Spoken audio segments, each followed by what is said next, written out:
Ahmad bin Abdullah Balala.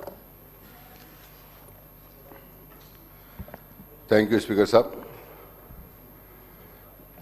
Speaker Sahab, I take the opportunity to speak on two appropriation bills. Sahab, the state budget of rupees 3,24,134 crores for the year 26 and 27 projected as a fiscal deficit of 56,133.13 crores, sir, which is 17.31% of the total budgetary expenditure, sir. Sir, the fiscal deficit will be 2.98% of the GSDP and the total state public debt will be 28.69% of GSDP as per the estimate, sir. Sir, consequently, there is a possibility that the state's borrowing may exceed the targeting figure as it has been the case in the two financial years, sir.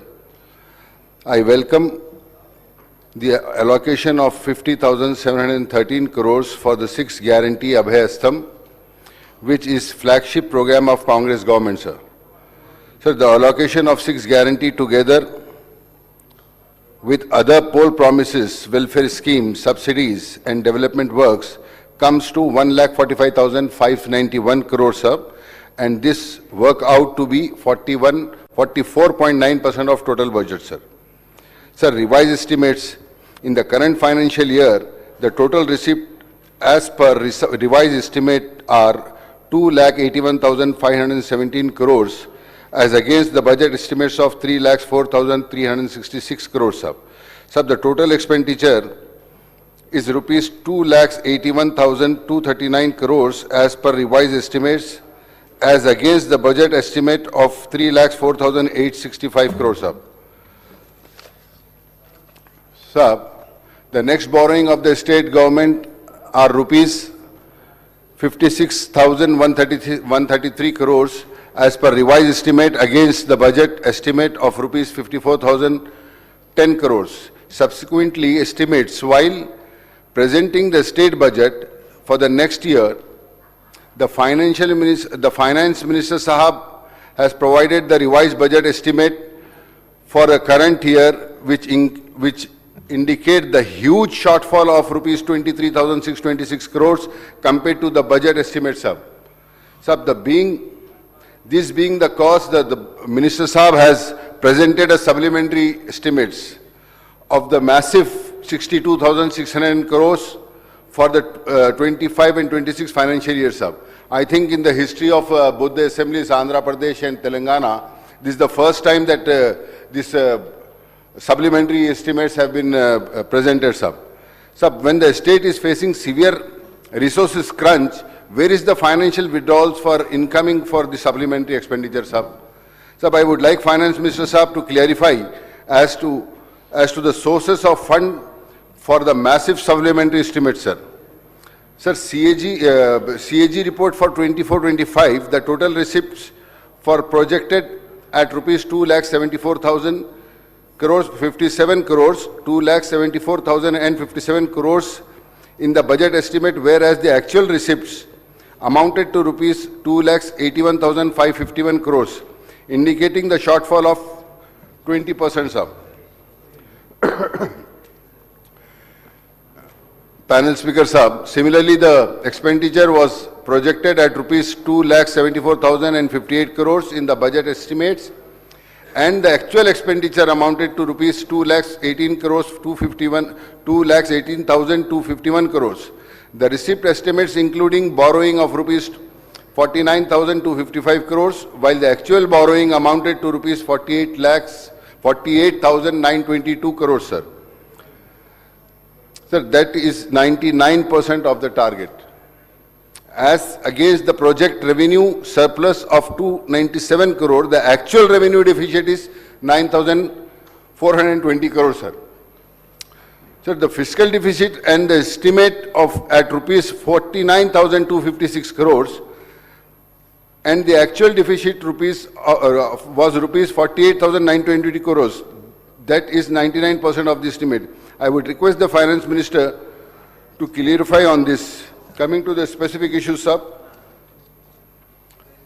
For the housing, Indramma housing Indrama Illu scheme was launched in the March 2024 with a policy decision to grant house ownership in the name of women, sir.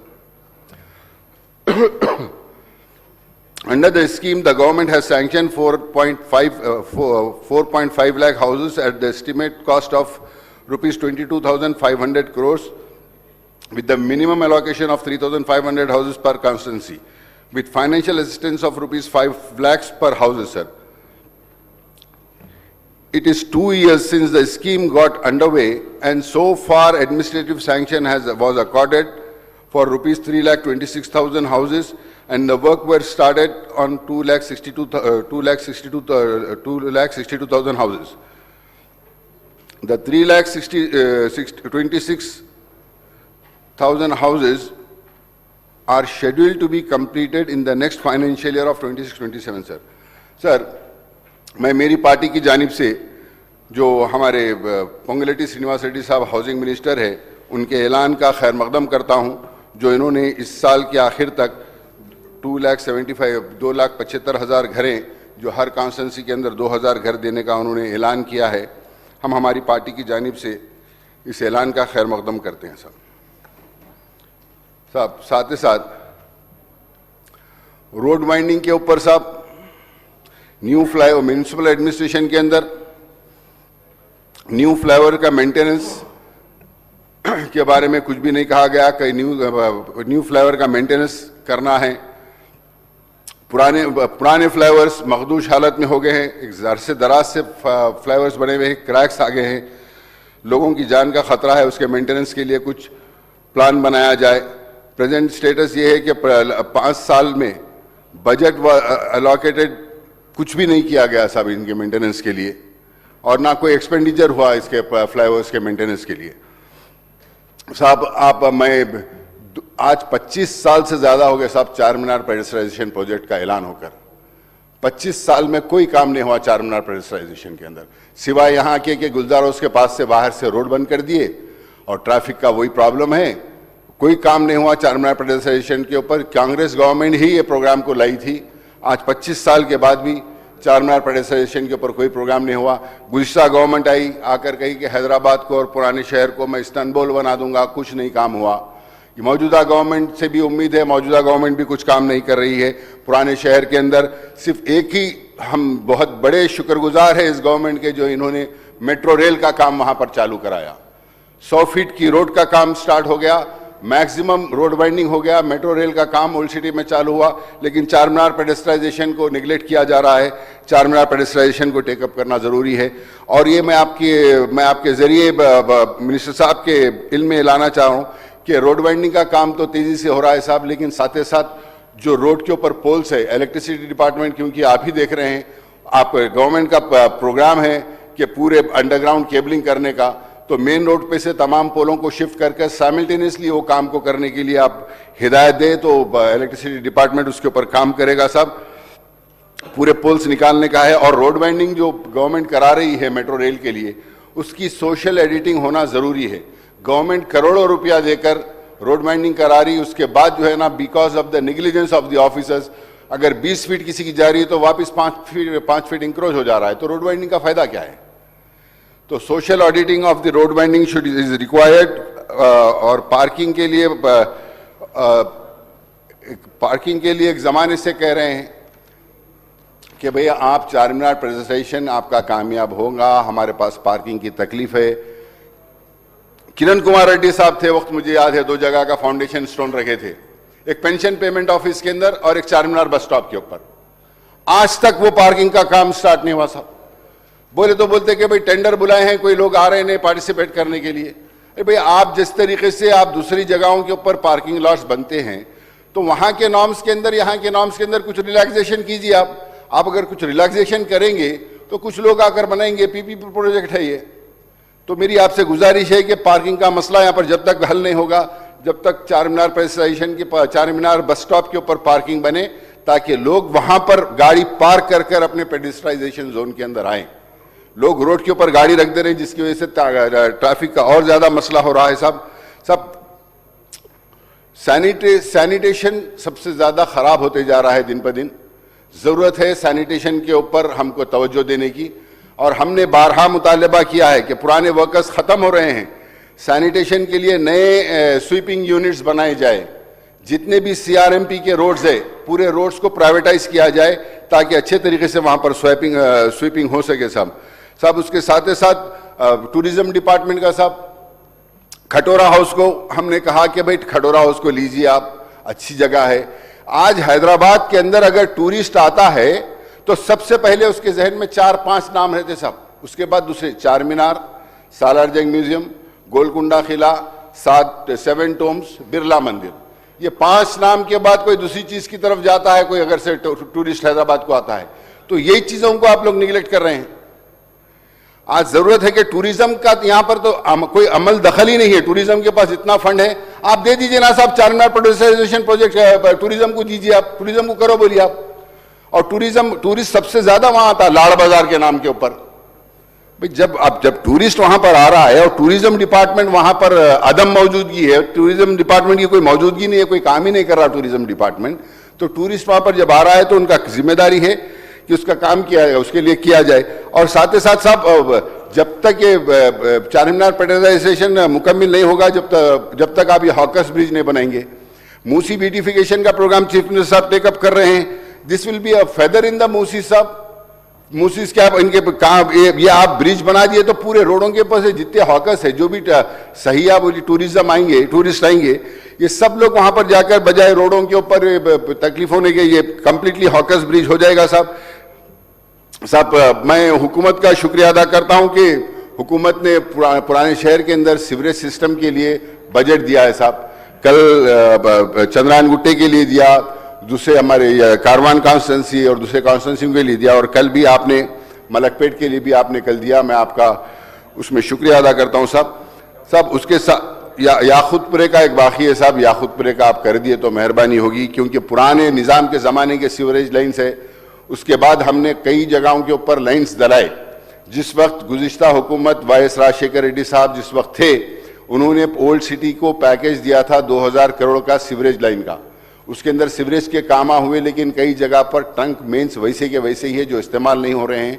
जब तक आप ये budget नहीं देंगे पूरे constituencies को trunk lines के लिए, तो वो उतना पैसा जो हुकूमत की जानिब से खर्चा किए वो बाकी रह जाएगा साहब वैसे ही। तो मेरी आपके जरिए हुकूमत से गुजारिश है कि फाइनेंस मिनिस्टर साहब उसके ऊपर डिस्कस कर एमयूडी मिनिस्टर साहब, चीफ मिनिस्टर साहब से ये और फंड्स की जो भी जरूरत है ये रिलीज कराइए साहब। कृष्णा फेज 3 साहब, कृष्णा फेज 3 डेडिकेटेड किया गया था ओल्ड सिटी के लिए साहब। आज ओल्ड सिटी को उसका एक खतरा पानी भी नहीं आ रहा साहब। आज ओल्ड सिटी को कृष्णा फेज का पानी नहीं आ रहा है साहब। ये पानी डाइवर्ट कर दिया जा रहा है दूसरे सिटीज के दूसरे एरियाज के अंदर। पानी की सबको जरूरत है, और हमको ओल्ड सिटी को हिमायत सागर, उस्मान सागर की पुरानी लाइन में कनेक्ट कर पुरानी लाइन से पानी दिया जा रहा है, जिसकी वजह से पोल्यूशन ज्यादा आ रहा है। तो Krishna fees was dedicated for old city साहब। तो मेरी आपसे गुजारिश है कि कृष्णा को आप कृष्णा वाटर जो फेज 3 है उसका जो हमारा हक है वो दीजिए। अगर से आप इसी तरीके से हिमायत सागर का उसका पोल्यूटेड वाटर देंगे तो आप याद रखिए जो इंसिडेंट भोलकपुर में हुआ था पोल्यूशन की वजह से, खुदा ना खास्ता यहाँ पर ना हो। तो ये ज़रूरी है कि आप ये पानी को यहाँ पर डाइवर्ट किया जाए साहब। हमारे को पुराने शहर के अंदर और ज़्यादा ट्रैफिक सिग्नल्स की ज़रूरत है साहब। जगह जगह ट्रैफिक जाम है, ट्रैफिक सिग्नल्स होना है। आप तो मालूम है आपको कि ट्रैफिक पुलिस को ट्रैफिक मेंटेन करने से ज़्यादा उन लोगों को चालान का स्कोर दे दिया जा रहा है, कोठा दे दिया जा रहा है कि चालान करिए आप। तो उन लोग ट्रैफिक रेगुलेट करने की जगह चालानों के ऊपर ज़्यादा फोकस है साहब। उसके साथ ही साथ लॉ एंड ऑर्डर सिचुएशन शहर के अंदर बेहतर हो रहा है फिगर्स के हिसाब से, लेकिन और बेहतर होने की ज़रूरत है। जो आज हेट स्पीच का जो बिल लेकर आए हैं, जिसकी वजह से ज़्यादा प्रॉब्लम है, वो हम उस बिल का खैर मकदम करते हैं। एक अच्छा स्टेप है गवर्नमेंट का, उसको लेकर आना चाहिए और इस कानून को और सख्त बनाना चाहिए साहब, ताकि जिस तरीके से हेट मॉन्गर्स चारों तरफ फिर कर माहौल ख़राब करने की कोशिश कर रहे हैं, जिससे लॉ एंड ऑर्डर ख़राब होने की गुंजाइश है, वो कम से कम हमारे शहर और हमारे स्टेट के अंदर ना हो साहब। गवर्नमेंट का 99 डेज का प्रोग्राम है साहब, जो पिछली गवर्नमेंटों ने भी किया था। तो 99 डेज का जो गवर्नमेंट का प्रोग्राम है, हम हुकूमत से गुजारिश करते हैं कि उसके अंदर HWMS और वाटर वर्क्स बोर्ड और सीवरेज बोर्ड को उसके अंदर शामिल किया जाए वो प्रोग्राम के अंदर, ताकि रोज़मर्रा के जो बुनियादी सहूलतों के जो तकलीफ है वो तकलीफ का भी उस 99 डेज प्रोग्राम के अंदर हम उसके रिप्रेजेंटेशन कर सके। फ्लाईओवर्स, सैनिटेशन, ये भी उसके अंदर इंक्लूड करने की ज़रूरत है साहब। जब भी बारिश होती है, फ्लाईओवर्स की बात आई तो मैं आपको कहूँगा साहब कि पिछले 5 साल से फ्लाईओवर्स बन रहे हैं, काम पेंडिंग है। मलकपेट याकुतपुरा चंद्रायन गुट्टे को जो फ्लाईओवर जाता, वो फ्लाईओवर का काम पेंडिंग है। एक डेडलाइन दीजिए साहब, एक डेडलाइन देकर बोलिए कि डेडलाइन के अंदर वो फ्लाईओवर को ख़त्म करिए। मुसरम्बाग का ब्रिज जो मूसी नदी के ऊपर है, वो ब्रिज का काम रुके हुआ है। लोग सोशल मीडिया के ऊपर मीम्स बनाकर भेज रहे हैं कि भाई मूसी का ये 5 साल से ये ब्रिज नहीं बना, मूसी डेवलप कैसा करते बोलिए। तो बहरहाल ये सब चीज़ें देखने की ज़रूरत है। जब मूसी के ऊपर वो ब्रिज है, अंबरपेट और मुसरम्बाग में कनेक्टिविटी कट होगी उस ब्रिज की वजह से, कोई कनेक्टिविटी नहीं है। तो ये ज़रूरी है कि वो ब्रिज का काम मुकम्मल कराया जाए। और नलगुंडा चौरस्ते के ऊपर एक जो हमेशा पानी जमा होता है, वहाँ पर भी हमने एक हाईटेक सिटी को जाने वाली पूरी पब्लिक नागोल से, इसी से नलगुंडा चौरस्ते से ही जाती है। यहाँ पर इतना ट्रैफिक जाम है और थोड़ी बारिश हो गई तो रेल अंडर ब्रिज के जो 2 वेंट्स है पूरा पानी से भर जाते साहब, क्योंकि एडजेसेंट तो नाला है वो। तो 4-4, 6-6 घंटे पर ट्रैफिक जाम रहती पूरी नागौल तक की। आप किसी भी पब्लिक से किसी भी आप वेरीफाई करा लीजिए, इंक्वायरी करा लीजिए, सर्वे करा लीजिए, पब्लिक को, आवाम को बहुत ज्यादा तकलीफ है। ROB रेल ओवर ब्रिज वहां पर एक बनाने की जरूरत है साहब। Parallel to metro rail 2 bridge ROBs बनाने की जरूरत है। मैं यहाँ तक समझता हूँ उसके ऊपर GHMC ने स्टडी भी किया है। ये बन जाता है तो आवाम को बहुत ज्यादा सहूलत हो जाएंगी साहब। CPP के लिए जो अप्रोच रोड्स, चारमीनार पेडेस्ट्रियन के लिए जो अप्रोच रोड्स के काम जो पेंडिंग है, बाईलेंस को वाइंडिंग करने का है, लोगों को एक रास्ता बंद कर दिए तो दूसरे रास्ते से जाने की सहूलत पहुंचाना आपकी, हमारी जिम्मेदारी है साहब, हुकूमत की जिम्मेदारी है। तो मैं हुकूमत से कहूँगा कि उसके ऊपर भी आप तवज्जो दीजिए कि जो CPP प्रोजेक्ट के अंदर जो बाईलेंस के अंदर जो रोड वाइंडिंग के काम हैं वो कामों को टेकअप किया जाए साहब। अब आइए माइनॉरिटी वेलफेयर पे साहब।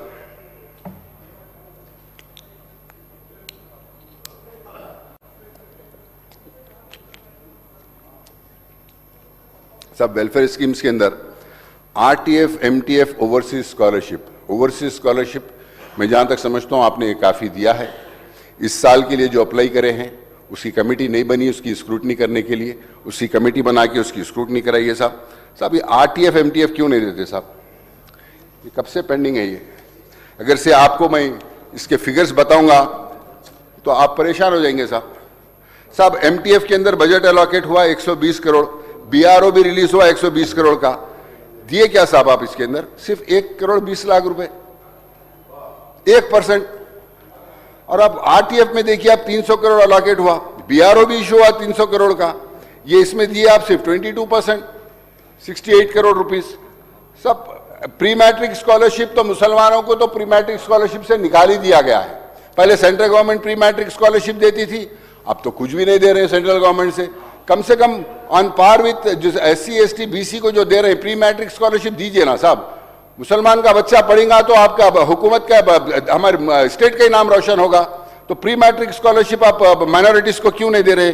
प्री मैट्रिक स्कॉलरशिप के अंदर आपने बजट अलॉकेट किया था 1700 कितना है साहब, 7,371 करोड़ या 1 करोड़ 70 लाख रुपए। इसके अंदर जीरो अलॉकेशन है साहब, 1 रुपया 1% भी अलॉकेशन नहीं दिए इसके अंदर प्री मैट्रिक स्कॉलरशिप के अंदर।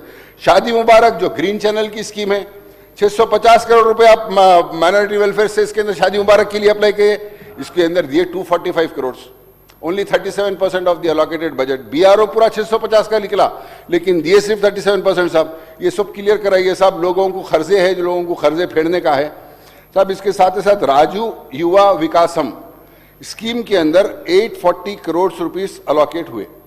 इसका BRO निकला, बजट अलॉकेटेड 840 करोड़ है, इसका BRO निकला 420 करोड़ का, 1 रुपया भी नहीं दिए साहब इसके। हमारे माइनॉरिटी मिनिस्टर साहब चहीते हैं सबके, उन्होंने एक अच्छे बैट्समैन के साथ बहुत बेहतरीन फील्डर भी थे, यहां पर फील्डिंग बराबर नहीं कर रहे उन्होंने फाइनेंस मिनिस्टर साहब के पास पैसे लेके आने के लिए। तो मेरी आपसे फाइनेंस मिनिस्टर साहब से गुजारिश है कि ये राजीव विकासम योजना के लिए तहत स्कीम के लिए कई एप्लीकेशन है साहब, एप्लीकेशन पेंडिंग है, लेकिन रिलीज जीरो है साहब, कोई अमाउंट नहीं दिए सब। ट्रेनिंग एंड एम्प्लॉयमेंट प्रोग्राम के लिए మినిస్టర్స్ లేరు, కోరం లేదు, ఇంత నాన్ సీరియస్ ఏం సార్? ఒక్క మినిస్టర్ లేడు, కోరం లేదు sir, what is this sir? Training and employment के लिए आप 30 करोड़ रुपीस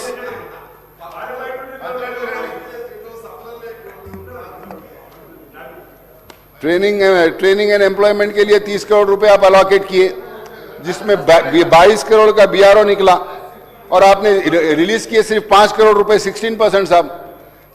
बहरहाल बहुत सारी तफसीलात है किसमें किसमें क्या दिए, मैं आपको ओवरऑल बता देता हूं साहब। माइनॉरिटी फाइनेंस कॉर्पोरेशन, माइनॉरिटी का बजट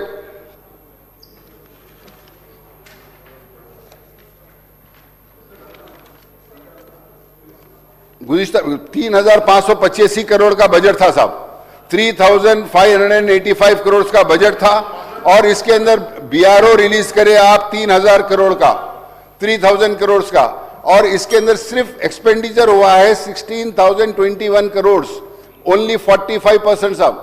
अगर से मैं पुराने हर साल का 2014 से निकालूं तो वो मैसेज ठीक नहीं जाएगा। तो हमेशा सबसे कम इस वक्त हुआ है साहब ये माइनॉरिटीज के अंदर बजट के लिए।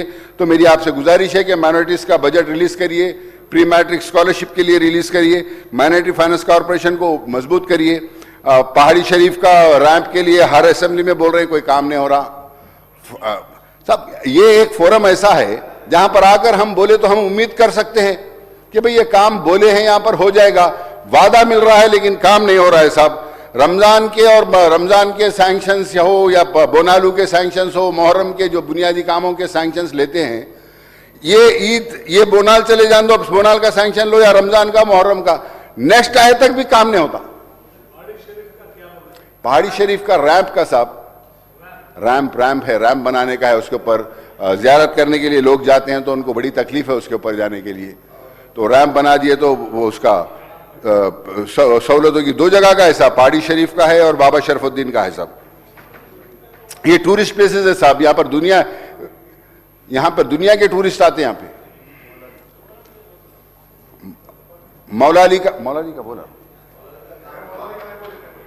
साहब, मौला अली का भी रैंप है साहब, इंपॉर्टेंट है साहब, ये बहुत ज्यादा इंपॉर्टेंट है साहब। आप देखिए जरा, मौला अली का भी कराने लगाइए साहब। अभी आपने एक रेजोल्यूशन लिया गल्फ वॉर के ऊपर सब, गल्फ वॉर के अंदर तमाम हमारे लोग परेशान हैं वहां पर। एक कमेटी बनाइए, बनाकर ये देखिए कि तेलंगाना से वहां पर कितने लोग वहां पर फंसे हुए हैं। ये कंट्रीज के अंदर, चाहे वो दुबई हो, यूएई हो, बहरेन हो, कुवैत हो, ये कंट्रीज के अंदर हमारे कितने लोग फंसे हुए हैं। एक जो choice, war of choice, aggression जो स्टार्ट किया गया है वहाँ पर, जिसकी वजह से पूरी दुनिया मुतासिर है आज, जिसकी वजह जैसे आज हुकूमत ने उसके खिलाफ एक रेजोल्यूशन भी लेकर भिजाया है यहाँ पर। रेसिडेंशियल स्कूल टिमरिस के अंदर साहब, टिमरिस का जो रेसिडेंशियल स्कूल है, टिमरिस का मेयार गिर रहा है, एडमिशन्स कम हो रहे हैं। पिछले बार से इस बार 30,000 वैकेंसीज ज्यादा है, एडमिशन्स कम हो गए हैं। मैं ये कहूंगा कि बिल्कुल ही टिमरिस के अंदर जो भी लोग बैठे हुए हैं जिम्मेदार बनकर, वो बच्चों की तालीम और अच्छी तालीम तरबियत को छोड़कर, मैं house is not the correct forum to tell कि वहां पर सिर्फ कमीशन के धंधों के लिए बैठे हुए साहब, हुकूमत को बदनाम कर रहे हैं, जबकि हुकूमत सिंसियर है काम करने के लिए, हुकूमत सिंसियर है काम करने के लिए। बच्चों के ऊपर दिलचस्पी नहीं है, एडमिशंस कराने पे दिलचस्पी नहीं है। इनसे उनका फायदा कर ले रहे हैं वक्तिया, लेकिन बदनामी, हुकूमत की बदनामी कर रहे हैं, ये इंटेंशनली कर रहे हैं। काम करने वालों को रखिए साहब ताकि अच्छा काम कर सके, बच्चों को फायदा हो, बच्चों को अच्छी तालीम मिले, स्टैंडर्ड मिले और साथ हुकूमत का भी नाम हो साहब। मैंने प्री मैट्रिक स्कॉलरशिप के बारे में कहा आपसे, और साहब वो आप माइनॉरिटीज को भी प्री मैट्रिक स्कॉलरशिप देना जरूरी है साहब, वो दीजिए आप। अनीसुल गुरबा साहब, यतीम खाना है साहब, अनीसुल गुरबा कहाँ है साहब? यतीम खाना खत्म हो गया, यतीम खाना लड़ कर आज मैं यहाँ तक समझता हूँ अनीसुल गुरबा की जो बिल्डिंग ठहरी हुई दिख रही, ये अकबरुद्दीन अवैसी की जिद्दोजहद है इस ऐवान के अंदर पिछले 20 साल 25 साल की। वाईएस राजशेखर रेड्डी के टाइम से उन्होंने अनीसुल गुरबा के बारे में लड़ते आ रहे हैं। वाईएस राजशेखर रेड्डी ने उसमें 300 गज का इजाफा किया था। किरण कुमार रेड्डी से जब बात करे थे उसके बाद कुछ और जमीन का इजाफा हुआ, लेकिन पिछली हुकूमत ने 3000 गज जमीन उसके अंदर ऐड करके बीआरएस गवर्नमेंट ने उसको इतनी बेहतरीन आलीशान बिल्डिंग बनाई। अनीसुल गुरबा गरीबों का है साहब, यतीमों का है, यतीम खाना है वो। और उसकी एक कमेटी बनाई गई थी जिसमें AK खान साहब भी मेंबर है, अकबरुद्दीन अवैसी साहब भी मेंबर है। बजाय गरीबों को यतीमों को वहां पर रखने के, वहां पर एक टिमरिस का स्कूल खोलकर और ऑफिस डाल के रख दिए साहब। बिल्डिंग को लड़कर जिद्दोजहद कर यहां पर इतने साल से असेंबली में लड़कर लेने की वजह ये तो नहीं है ना कि यतीमों का हक है, वो यतीम ऑर्फन्स का हक है। एक भी ऑर्फन नहीं है उसमें, ऑर्फन एज ही खत्म कर दिए वहां से। तो मेरी आपसे और सब टिमरिस के इतने स्कूल शहर में है, उतने प्राइवेट स्कूलों से इसकी कमेटी है, कमेटी से पूछकर वहां पर टिमरिस कायम किया गया, या कमेटी जो वहां पर है, जो मौजूदा कमेटी है, या कमेटी खत्म कर दिए तो कब खत्म करे, नई कमेटी बनाए क्या नहीं बनाए, हाउस को बताइए, क्लैरिफिकेशन दीजिए, वो तफसीलात से हाउस को वाकिफ कराइए। अगर जितने भी टिमरिस स्कूल जहां पर शहर में और पूरे तेलंगाना में चल रहे हैं, पूरे प्राइवेट बिल्डिंग्स को रेंट दे रहे हैं, क्या ये कमेटी को रेंट दे रहे हैं और ये बिल्डिंग इस्तेमाल कर अनीसुल गुरबा को रेंट दिया जा रहा है? कुछ नहीं साहब। तो बहरहाल संजीदगी की जरूरत है साहब काम करने के लिए। नीयत अच्छी है लेकिन संजीदगी नहीं है, नीचे के लोग काम नहीं कर रहे हैं बराबर। तो मेरी आपसे गुजारिश है कि जो जिद्दोजहद अनीसुल गुरबा के लिए लड़ कर इतनी बड़ी बिल्डिंग बनाई गई है, यतीमों के लिए, यसीरों के लिए, उनको उनके हक से महरूम ना किया जाए, वो उन्हीं के काम आया जाए। अगर से आप उसके अंदर टिमरिस चलाते हैं तो अनीसुल गुरबा की कमेटी को आप रेंट दें, ऊपर के फ्लोर्स के अंदर यतीम बच्चों को रखें ताकि उस रेंट से यतीम बच्चों का गुजारा हो। अनीसुल गुरबा यतीम खाने के लिए ये पहले इंडोमेंट में थी साहब, ये इसको लड़कर इसको वक्फ बोर्ड में लाया गया, किसी को पता तक नहीं था ये इंडोमेंट में थी बोलकर। तो बहरहाल अगर से ये हुकूमत यतीमों के साथ नहीं खड़े होगी तो फिर हुकूमत सही ढंग से उसको ब्लेसिंग्स भी नहीं मिलेगी साहब। मेरी गुजारिश है कि यतीमों का ख्याल कर अनीसुल गुरबा के जो मसला है उसको एक्सक्यूट कराया जाए साहब। वक्फ प्रॉपर्टीज के अंदर सबसे ज्यादा इश्यूज जो है ना रेवेन्यू डिपार्टमेंट से है।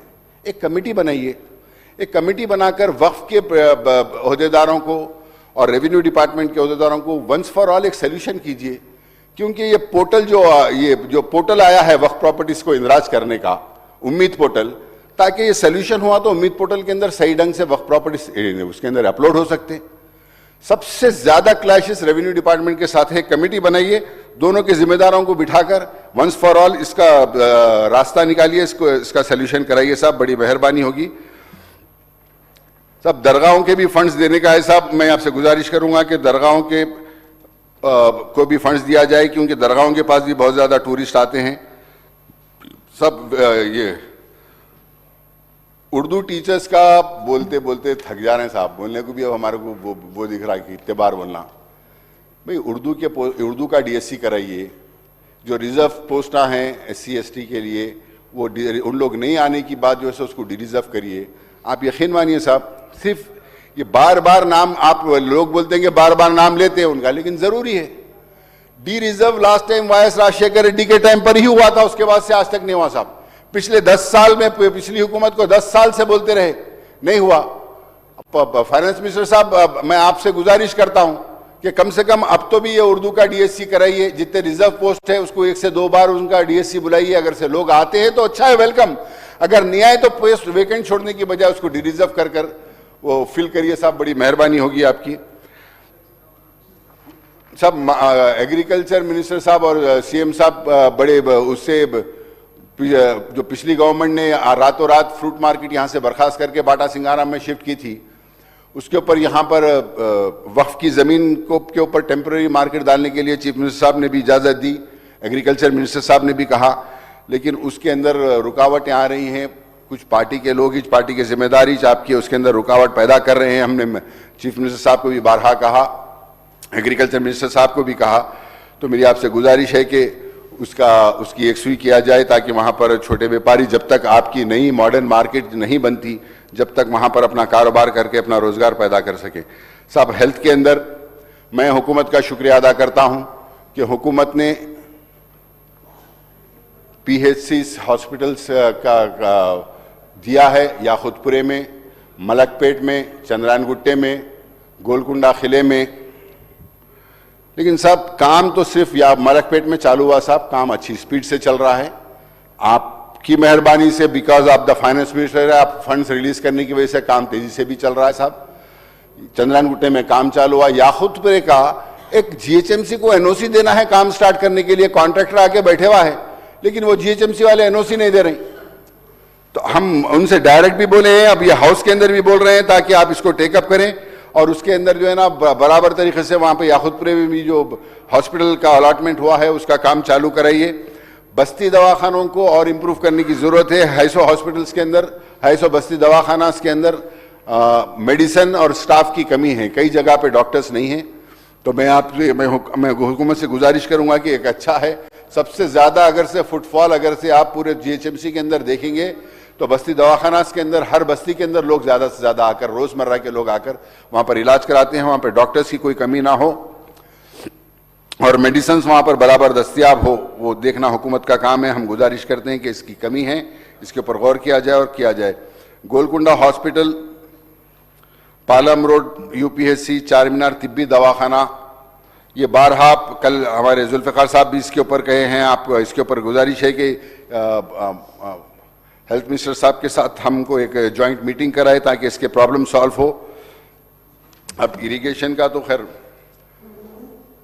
अब एडिशनल बजट क्या है, ये सप्लीमेंट्री बजट तो सिर्फ इरिगेशन के वास्ते चाहे वैसा है साहब। 30,000 करोड़ तो इरिगेशन कुछ जा रहे हैं, उसमें से 62,000 करोड़ का जो सप्लीमेंट्री बजट आया।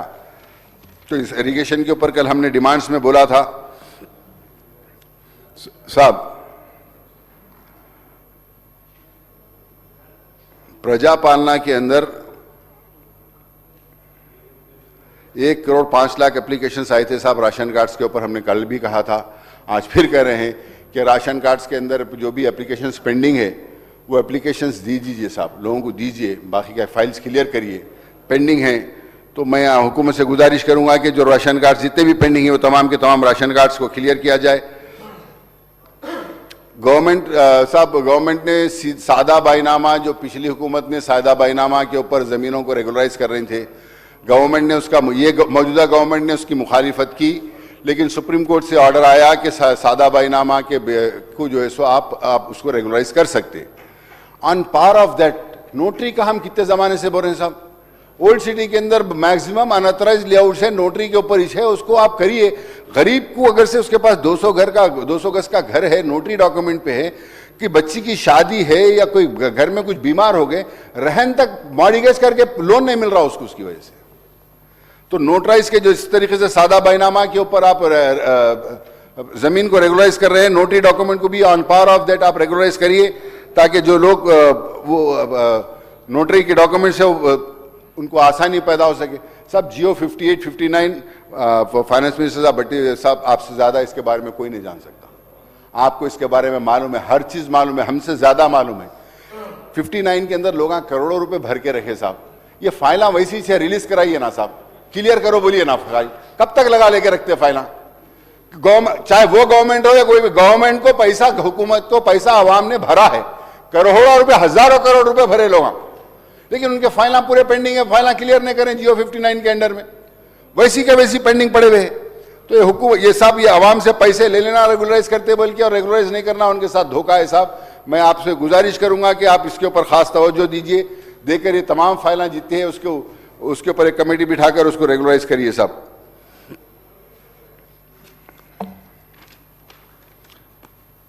सब अभी ये 2 बेडरूम के कितना अलॉकेट हुआ, कितने बाकी है, उसके तफसीलात सिटी के अंदर जितने हैं, मैं हुकूमत से चाहूँगा कि उसके तफसीलात आप हाउस को बताएं।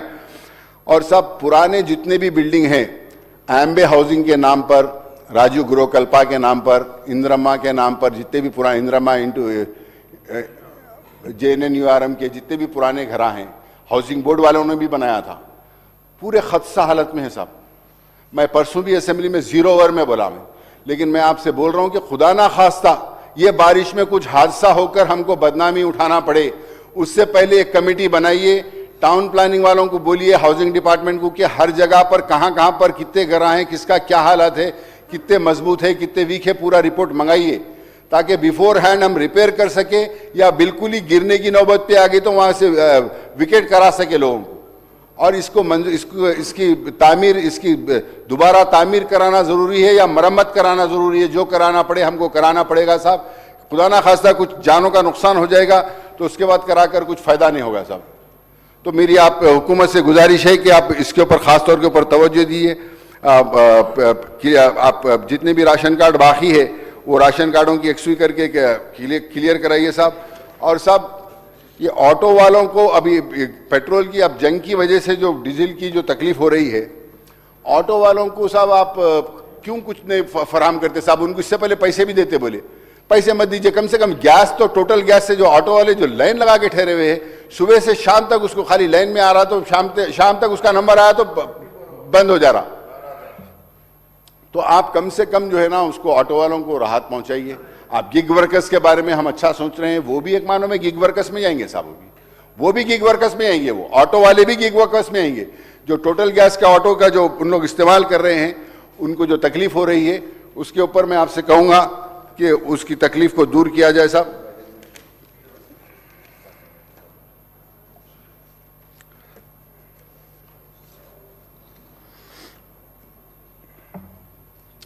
ऑनरेबल स्पीकर साहब, फाइनेंस और प्लानिंग डिपार्टमेंट के एलोकेशन पर मैं कुछ कहना चाहूंगा साहब। 603 crore rupees constituency development fund SDF CDP के तहत दिया जाता है साहब। ये आप भी हमारे साथ के पुराने एमएलए साहब, कोई एक साल ऐसा गया जहां पे सीडीपी नहीं मिला है? पिछले 2 साल से सीडीपी क्यों नहीं दे रहे साहब? 1 रुपया नहीं दिए साहब सीडीपी के अंदर। एसडीएफ के नाम के ऊपर पैसे दिए जा रहे हैं। मैं कहने लिस्ट है साहब, किसको दिए बोले तो जियो है, 2 नवंबर में जियो निकाले सो।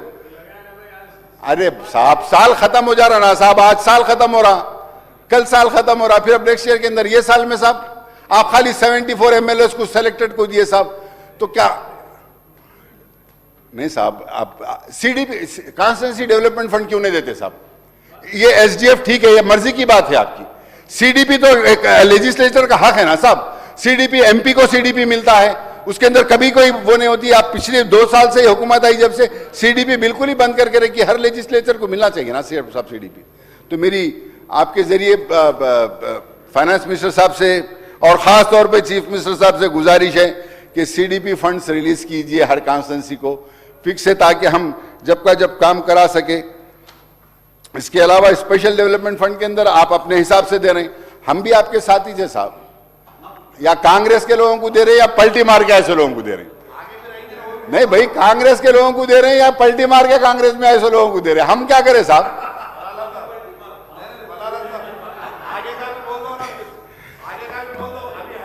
ये एसडीएफ के अंदर मेरी आपसे मेहरबानी है कि हमने लेटर दिया, वो एसडीएफ का फंड इमीडिएटली हमारे तमाम हलकों के लिए दिया जाए।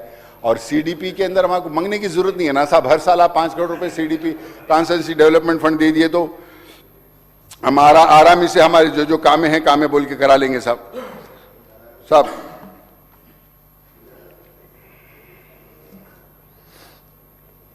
साहब मैं तमाम तफसीलात मजलिस की जानिब से जो भी है तमाम तफसीलात आपके सामने रखा हूं साहब।